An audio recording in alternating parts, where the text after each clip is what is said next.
नमस्कार दोस्तों, मैं हूं जिग्नेश परमार और आप देख रहे हैं निवेश ज्ञान। तो आज इस वीडियो में हम एनएफओ रिव्यू करने वाले हैं हेलियोस म्यूचुअल फंड्स के द्वारा लॉन्च किए गए उसके नए NFO Helios balance advantage fund के बारे में। तो दोस्तों ये एक open ended dynamic asset allocation प्रकार की स्कीम है और ये एनएफओ ओपन हुआ है 11 मार्च 2024 को और क्लोज होने वाला है 20 मार्च 2024। तो इस एनएफओ रिव्यू की जानकारी अच्छे से समझने के लिए इस वीडियो को अंत तक देखें। अगर चैनल को सब्सक्राइब नहीं की है तो चैनल को सब्सक्राइब कर लें। तो ये शुरू करते हैं। तो दोस्तों सबसे पहले तो बैलेंस एडवांटेज फंड क्या होता है? तो बैलेंस एडवांटेज फंड का दूसरा नाम है डायनेमिक एसेट एलोकेशन फंड। तो इस कैटेगरी के अंदर मार्केट की परिस्थिति के आधार पर इक्विटी के एलोकेशन को बदला जाता है। मतलब कि अगर मार्केट हाई है तो इक्विटी का एलोकेशन लो रहेगा और मार्केट जब लो है तो इक्विटी का एलोकेशन हाई रहेगा। और ऐसा इसलिए किया जाता है मार्केट करेक्शन की परिस्थिति में वॉलेटिलिटी को मैनेज किया जा सके। तो मान लीजिए कि अगर पोर्टफोलियो में इक्विटी ज्यादा है और मार्केट हाई चल रहा है तो वहां से जब कोई बड़ा करेक्शन आएगा तो पोर्टफोलियो में इक्विटी ज्यादा होने की वजह से वहां पर नेगेटिविटी ज्यादा दिखेगी और अगर इक्विटी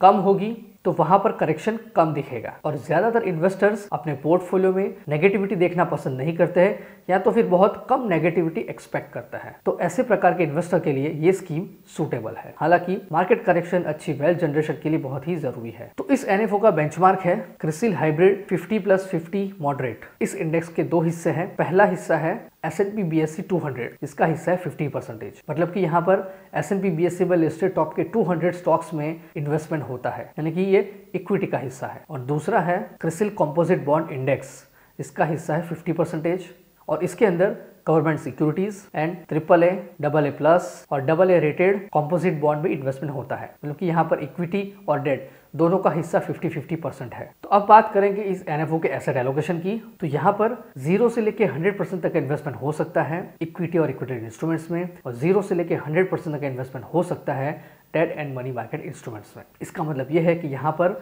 मार्केट की परिस्थिति के आधार पर इक्विटी और डेट के एसेट एलोकेशन में बदलाव किए जाएंगे जिससे पोर्टफोलियो में वॉलेटिलिटी को मैनेज किया जा सकता है। तो जब मार्केट हाई होगा इक्विटी का एलोकेशन कम होगा और जब मार्केट लो होगा तब इक्विटी का एलोकेशन ज्यादा होगा। मतलब कि यहाँ पर इक्विटी का एलोकेशन 30 से लेके 80% के बीच में हो सकता है। इस एनएफओ के फंड मैनेजर हैं मिस्टर आलोक बाही और मिस्टर प्रतीक सिंह। मिनिमम एप्लीकेशन अमाउंट है 5,000 रुपए और 1 रुपए के मल्टीपल्स में। एडिशनल परचेज आप कर सकते हैं 1,000 रुपए और 1 रुपए के मल्टीपल्स में। इस एनएफओ में SIP, SWP, STP सारी फैसिलिटीज अवेलेबल है। प्लान एंड ऑप्शन की बात करें तो डायरेक्ट एंड रेगुलर दोनों ही प्लान एंड ऑप्शन में growth and income distribution, capital withdrawal, dividend pay out and re investment सारे प्लान एंड ऑप्शन इस एनएफओ में अवेलेबल है। लोड स्ट्रक्चर में एंट्री लोड एप्लीकेबल नहीं है। और एग्जिट लोड की बात करें तो यूनिट अलॉटमेंट से 3 महीने के अंदर अगर 10% यूनिट को रिडम्पशन स्विच करते हैं तो एग्जिट लोड एप्लीकेबल नहीं है, तो एग्जिट लोड नील है। अगर 10% से ज्यादा यूनिट्स को रिडम्पशन स्विच किया तो 1% का एग्जिट लोड एप्लीकेबल है। और 3 महीने के बाद कुछ भी रिडम्पशन स्विच करने पर कोई भी एग्जिट लोड एप्लीकेबल नहीं है,